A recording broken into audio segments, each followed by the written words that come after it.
Hi preschoolers, Claire here again, and this week we're going to be learning about caterpillars and about butterflies. So you probably have all read the story of the Very Hungry Caterpillar, where this little caterpillar starts off very small, gets very big, builds a cocoon all around himself and then transforms himself into a butterfly. So this is the very fat caterpillar who's built a little cocoon, like a little home all around himself, and then he emerges from his cocoon as a beautiful butterfly. So you might see some caterpillars around at the moment. They're eating all my plants in the garden, and you might well be seeing some lovely butterflies floating around as well, fluttering around. And this is a chart of all the butterflies that you get in the UK. So we have lots and lots of butterflies around. They exist in different habitats, so they live in different places. And you may have seen some of these ones, and they're called orange tip. And there's quite a lot of those around at the moment.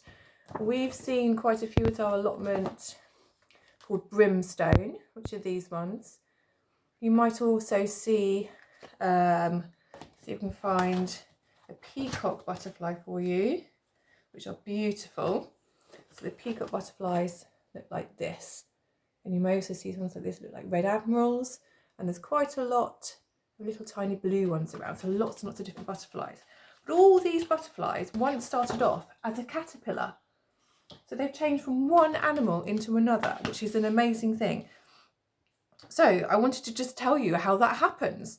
So essentially, here's my caterpillar on a stick. So the caterpillars have, just like us, have digestive juices. So that's something that in our stomach has some acid in it called a digestive juice. And when we eat something, that acid dissolves all the food in our stomach. So once the caterpillar's wrapped itself in its little cocoon, I'm going to use my hand as its cocoon, it uses its own digestive juices, so its own stomach, to digest itself. So the whole caterpillar is digested. I'm going to take it off the skewer. So this whole caterpillar starts to dissolve itself. So that's a little bit like if me squishing this Play-Doh caterpillar all together. So it dissolves itself inside its little cocoon, so inside its little house it's built, and it starts to reform itself. So the caterpillar essentially dies, and it starts to use some of the material and the body parts of the cells of the caterpillar to turn itself into a butterfly. So it essentially just melts, and I'm going to show you down here what essentially that really means. So here's, maybe you can see this. Here's my caterpillar digesting itself, and then this has all happening in the cocoon.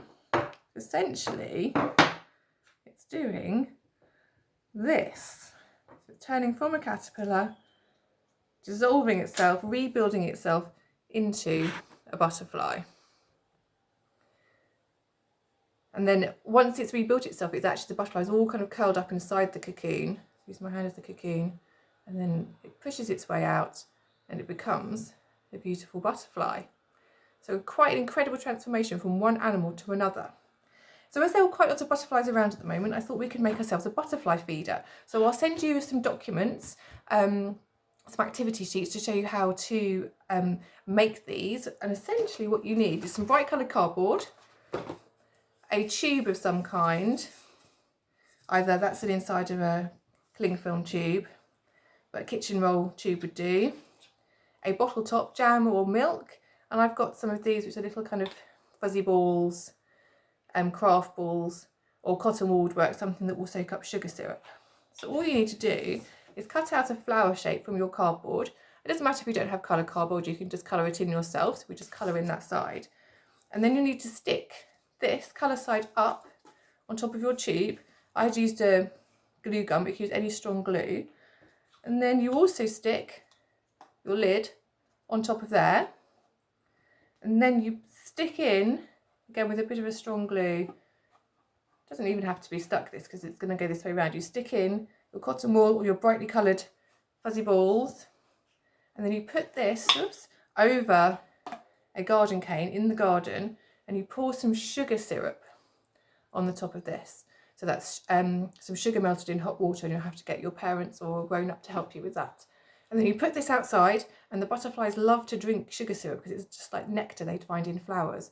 And because this looks like a big bright flower, it should attract the butterflies in, and they should be able to come and drink the sugar syrup from your feeder, and you should be able to watch them and see which butterflies you can attract to your garden. So good luck with that. And hopefully I'll see you Thursday and we can talk more about the caterpillars turning into butterflies, and you can show me anything you've made. So I'll see you then. Bye.